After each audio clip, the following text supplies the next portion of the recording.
Olá, salve, salve, mais uma aula de história.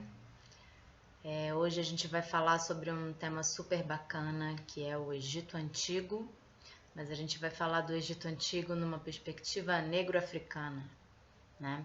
Antes de começar, eu queria pedir a vocês assim para puxarem na memória, na época em que vocês estudaram o Egito Antigo, ou se tiverem algum manual didático aí ao lado, darem uma conferida em quantas páginas, quantos capítulos é destinado nos nossos manuais ao estudo da Grécia Antiga, né? E quantas páginas é destinado ao estudo do Egito, né? E aí, quando vocês encontrarem esse conteúdo sobre o Egito, puxem aí na memória em como que esse Egito ele era representado, né? Então é mais ou menos sobre isso que a gente vai falar hoje, né?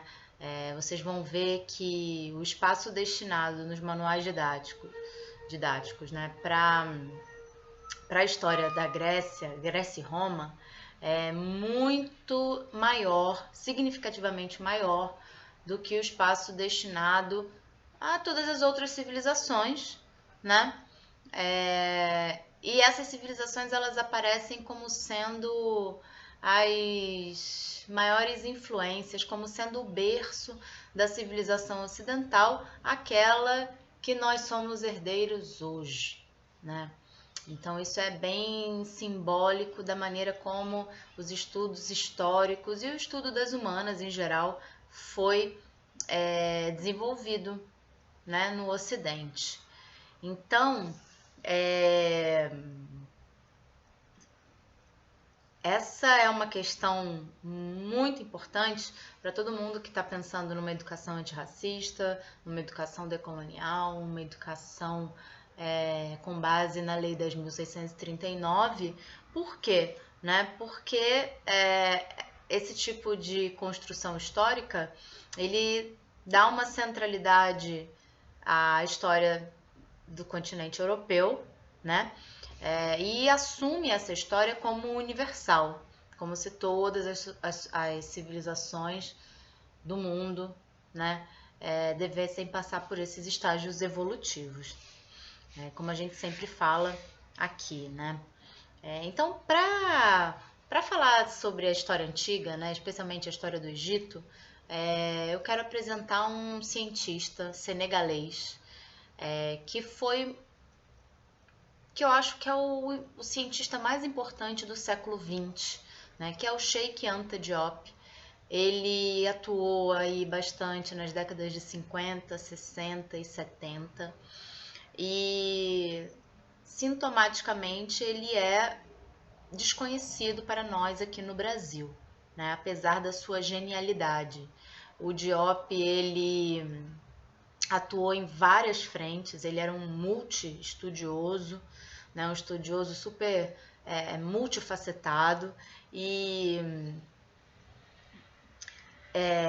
ele vai denunciar nesses estudos, né, esses roubos epistemológicos, né, esses apagamentos dos conhecimentos e dos saberes dos povos africanos e de como que essa ideia de civilização com base na tradição greco-romana construída pelo Ocidente foi construída em cima de apagamentos sistemáticos, né? E roubos epistemológicos. Então, por causa das suas investigações, né, o próprio Cheikh Anta Diop sofreu muito, ele passou a vida dele acadêmica inteira lutando, né, contra seus pares, né, para defender as suas ideias. Mas ele abre muitas portas para a gente pensar a construção do conhecimento histórico, né? Então uma das questões mais importantes, né, que ele traz, são duas na verdade. Uma é a humanidade teve origem no continente africano, né? E esses ancestrais da humanidade, eles tinham a pele negra, ele vai dizer, né? O ser humano com pele branca, ele é oriundo desse ser humano de pele negra e ele aparece milhares de anos mais tarde na Europa. E uma outra teoria dele que é muito importante para a gente hoje é de que, tendo em vista essa primeira tese, né, de que os africanos, né, primordiais aí, os primeiros seres humanos da humanidade, eles eram de pele negra, portanto, né, as civilizações mais antigas africanas, como o Egito Antigo, eles também tinham a pele negra, né? Foi por isso que ele foi tão rechaçado pela academia e ainda hoje né, invisibilizado pelas nossas universidades. Bom, então primeiro, né, ele vai dizer, o Cheikh Anta Diop vai dizer aí que a espécie que a gente pertence hoje, né, que os seres humanos pertencem, ela surgiu aproximadamente 200 mil anos na África e a partir de 160 mil anos atrás, ela inicia a sua dispersão por outros continentes, né? E a questão que ele aborda, que vai dizer a respeito da cor da pele desses primeiros ancestrais humanos, né? Tá ligado ao fato de que dessa teoria que ele defende, que é conhecida como uma teoria monogenética, né? Ou seja, de que a humanidade teria apenas uma origem e a partir dessa origem teria se espalhado para outros continentes, né? Então ele vai dizer que, de acordo com ele, né, o ser humano como a gente conhece hoje, ele percorreu um processo de 6 estágios. E sendo que os 3 primeiros estágios eles não teriam saído do continente africano, somente os 3 últimos teriam saído do continente africano, né? Os representantes do 4º e do 5º estágio eles vão desaparecer em algum momento e o 6º estágio que seríamos nós, os representantes, né? Então o Diop ele faz uma série de comparações entre crânios, né, dos representantes da 5ª e da 6ª espécie, e ele vai apontar diferenças significativas entre a 5ª e a 6ª espécie, provando que a capacidade, né, de dominação e o intelecto atribuídos, né, e o intelecto desses 2 representantes eram extremamente diferentes, né, sendo que somente a 6ª espécie, que somos nós, temos essas características desenvolvidas, né? Então, posteriormente, ele compara, então, os crânios, né, de pessoas brancas e de pessoas negras, ambas representantes desse 6º estágio, e ele vai perceber que não existem significantes diferenças do ponto de vista das capacidades intelectuais entre pessoas brancas e negras desse 6º estágio, né?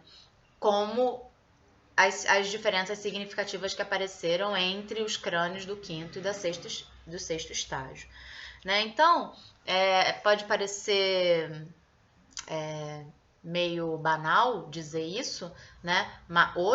Mas até historicamente pouco tempo atrás era defendido abertamente, né, que os tipos humanos poderiam ser divididos em raças biológicas, né? Então por isso que essas pesquisas do Diop elas são importantes e enfáticas a gente relembrar elas aqui, né, para dizer que não existe diferenças biológicas, né, significativas entre pessoas de diferentes tipos físicos, né? Ok, essa teoria, como eu disse, ela é conhecida como monogenética, né? E ele vai dizer, né, que a partir dessa origem em comum, com a saída desses ancestrais humanos que a gente vai ter aí o surgimento do homem branco, né, por volta de 20 mil anos atrás. E é curioso assim, a gente pensar, né, que tudo isso que eu tô falando parece ser muito muito conhecido, né? Mas eu acho que é importante a gente dizer também que até pouquíssimo tempo atrás, né, essa ideia ela era debatida nas universidades, né? E, por exemplo, né, a teoria poligenética, ela vai dizer que os seres humanos não teriam surgido num lugar só, eles teriam surgido ao mesmo tempo em vários lugares diferentes, né? Qual é o problema dessa teoria poligenética?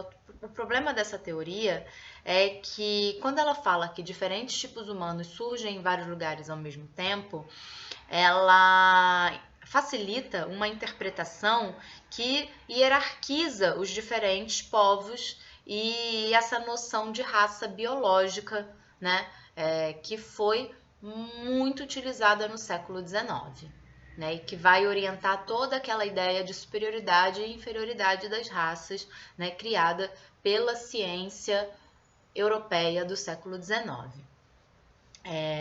Então, quando essa teoria poligenética diz que se existem 3 raças, por exemplo, né, vamos dizer aí os africanos,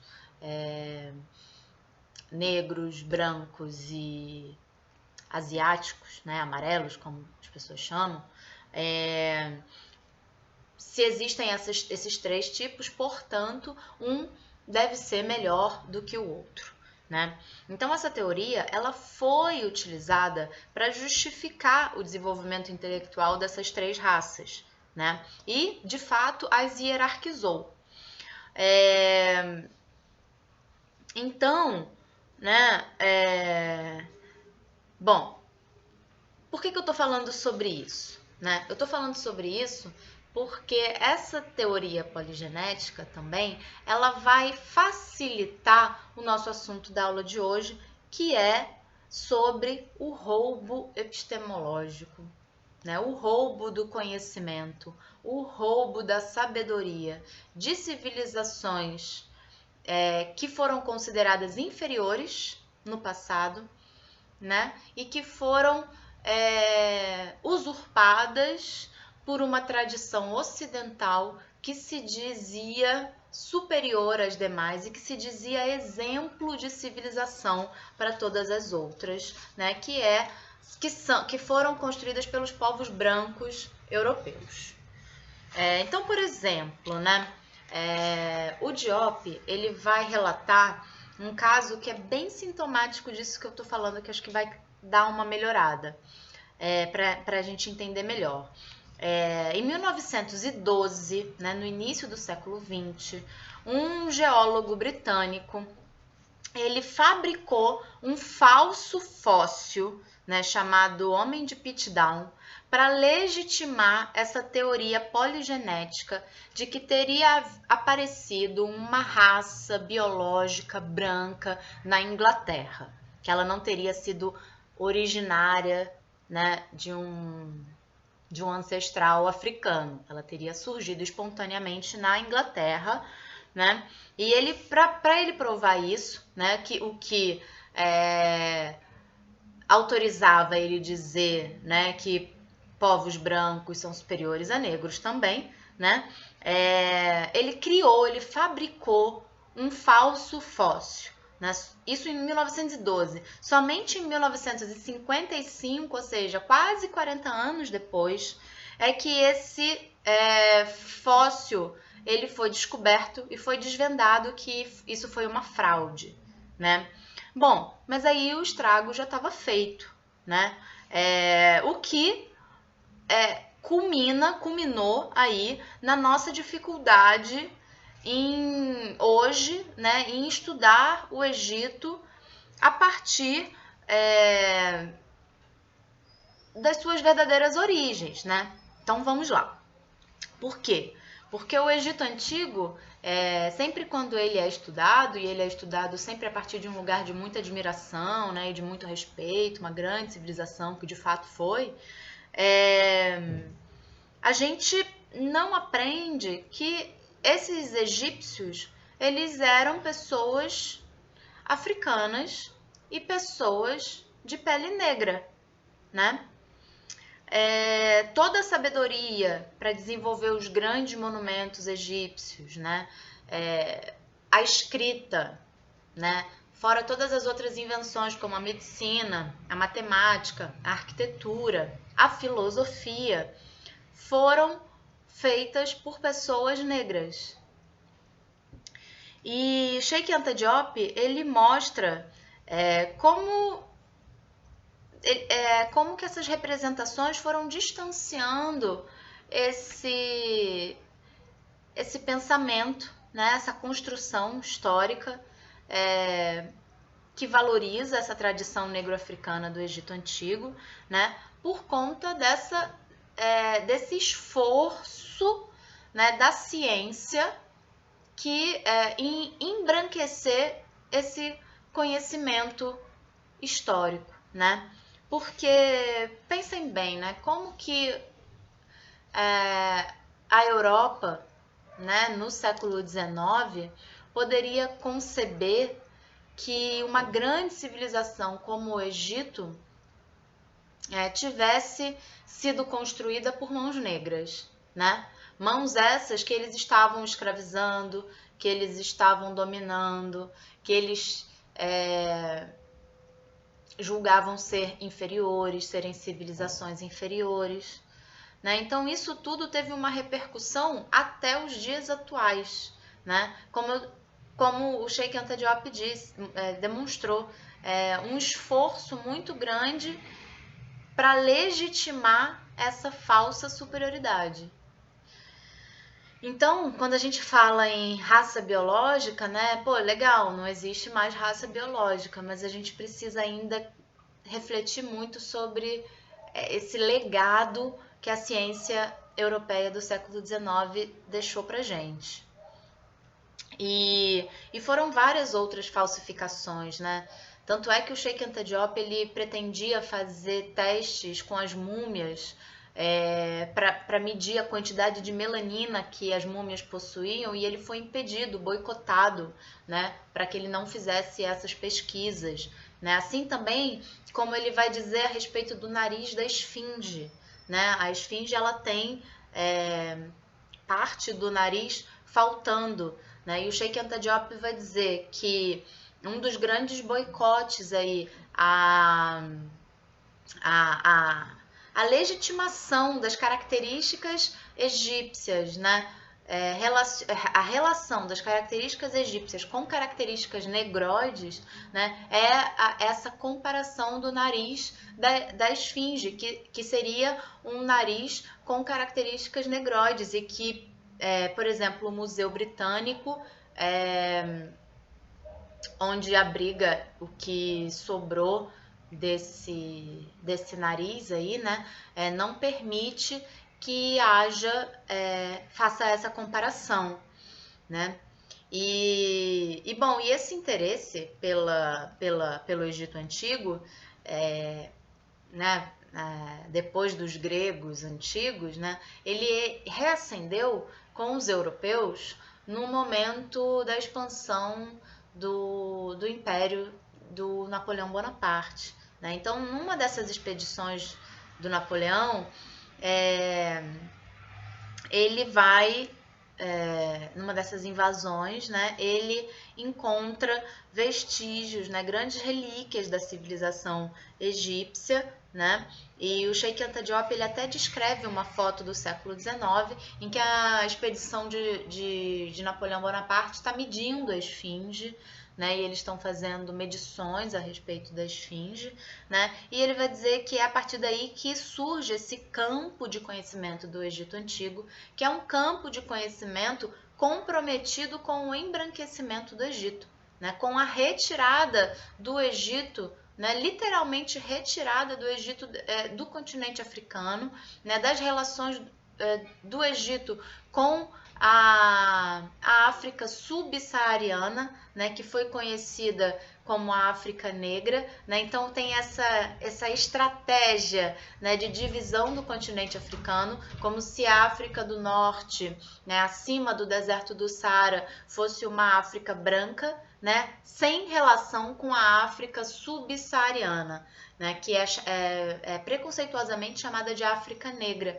né, e hoje a gente sabe que essa relação entre o Egito e a África subsaariana era muito intensa, né?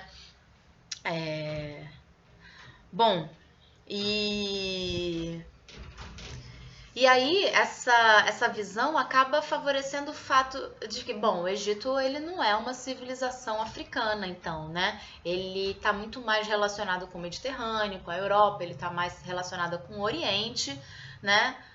Do que com o continente africano. Isso foi uma estratégia, né, desse campo de pesquisa comprometido aí com a dominação europeia, com o projeto colonial, porque como seria possível conceber uma civilização grandiosa como o Egito, né, vindo de pessoas que a gente está dizendo aqui que são inferiores, né? Então, esse esforço de construção aí da história branca do Egito, ele repercute até hoje, né? E é bem significativo quando a gente pergunta para as pessoas, para os alunos, para os adultos, enfim, né? Aonde fica o Egito? E as pessoas pensam um pouquinho, pô, onde que é o Egito? É na Ásia? É no Mediterrâneo? Né? Os próprios manuais didáticos, eles não enfatizam essa localização no continente africano, né? Bom, então, né, voltando aqui para os gregos, né, então esse processo de roubo dos egípcios, né, ele vai ser consolidado no século XIX, mas ele tem início lá com os gregos na antiguidade, porque os gregos sempre foram grandes admiradores dos egípcios. Inclusive tem relatos escritos, né, do Heródoto, por exemplo, que diz que esses egípcios eles tinham a pele negra, né? Então, né, esses estudiosos, né, do século XIX, eles vão consolidar essa ideia, né, de que os gregos eram povos superiores, que os gregos deram a origem à civilização ocidental, civilização essa que tinha uma missão civilizadora, né, uma missão de dominar os outros povos para salvá-los da barbárie. E essa explicação, né, dessa superioridade greco-romana, ela se deu através de uma teoria conhecida como milagre grego, né? Então, sabe-se, né, que os gregos tinham profunda admiração pelos egípcios antigos.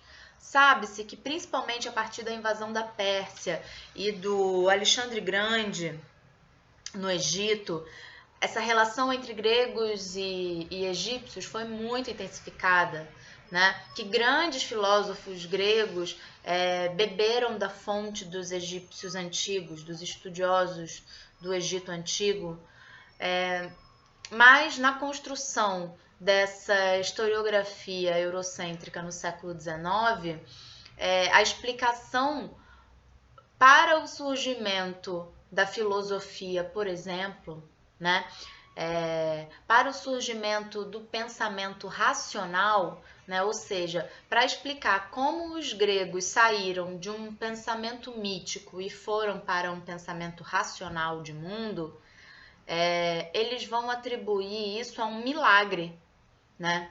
Então, como se num determinado momento os gregos tivessem tido um estalo e miraculosamente eles tivessem desenvolvido todo um sistema de pensamento racional, né? Que deu origem aí à matemática, à filosofia, à medicina e tal, desconsiderando toda a relação que esses gregos já tinham tido com outros povos, principalmente com os egípcios antigos, né? Então, assim, claro que a humanidade, gente, deve muito também aos gregos, não está em questão a qualidade dos gregos como povo, né, e etc. Mas a gente precisa ter essa noção, né, de que milagre não é uma explicação plausível para a superioridade de um povo, né? E que se a gente sabe isso hoje, por que os nossos manuais ainda insistem em dar tanto espaço aos gregos e romanos e pouquíssimo espaço aos egípcios enquanto civilização negro-africana, né? Então essa é uma questão que tá posta, que eu acho que é super importante nós como educadores, professores de história, a gente colocar para os nossos alunos, né? Tem um autor chamado George James, que ele faz uma pesquisa super importante, também pouco conhecida aqui no Brasil, né, sobre como os grandes filósofos gregos que a gente conhece hoje aprenderam sobre os mistérios do Antigo Egito, né, que deu toda a base da construção da filosofia moderna. Né? Então, a nossa percepção histórica ainda privilegia os referenciais greco-romanos, né, como sendo o berço da civilização. O que corresponde aí a uma atitude eurocêntrica, racista, né, o que dificulta a compreensão por parte dos nossos alunos de que eles também são descendentes, né, de povos que não foram só escravos, né, que foram povos que tiveram uma sabedoria, conhecimentos ancestrais antiquíssimos, né, que deram origem às civilizações do mundo, né, que a beleza grega não é o padrão referencial de beleza, né, enfim. Os gregos não são povos superiores, eles não são superpovos, né? E essa ideia de que eles teriam construído o pensamento racional a partir de um milagre não é uma explicação plausível, né? E, bom, só para finalizar, eu queria deixar aqui que hoje, né, tem um campo aqui no Brasil super importante a respeito da filosofia africana, né?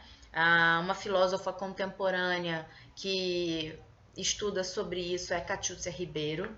Ela fez o mestrado dela sob orientação do professor Renato Nogueira, que também é uma autoridade nesse assunto, né? Hoje a Catiúcia está no doutorado, ela segue, né, na UFRJ e ela pesquisa sobre filosofia quemética, né? Que são essas filosofias do Egito Antigo numa perspectiva negro-africana e que foram roubadas aí da historiografia ocidental, né? E também o Eduardo Oliveira, né, o professor Eduardo Oliveira, que também é um dos pioneiros aí do campo de filosofia africana, que detém estudos nesse assunto, que é super bacana conhecer. E é isso, né? E a gente tem essa missão para a implementação integral da Lei 10.639. Um abraço, até a próxima!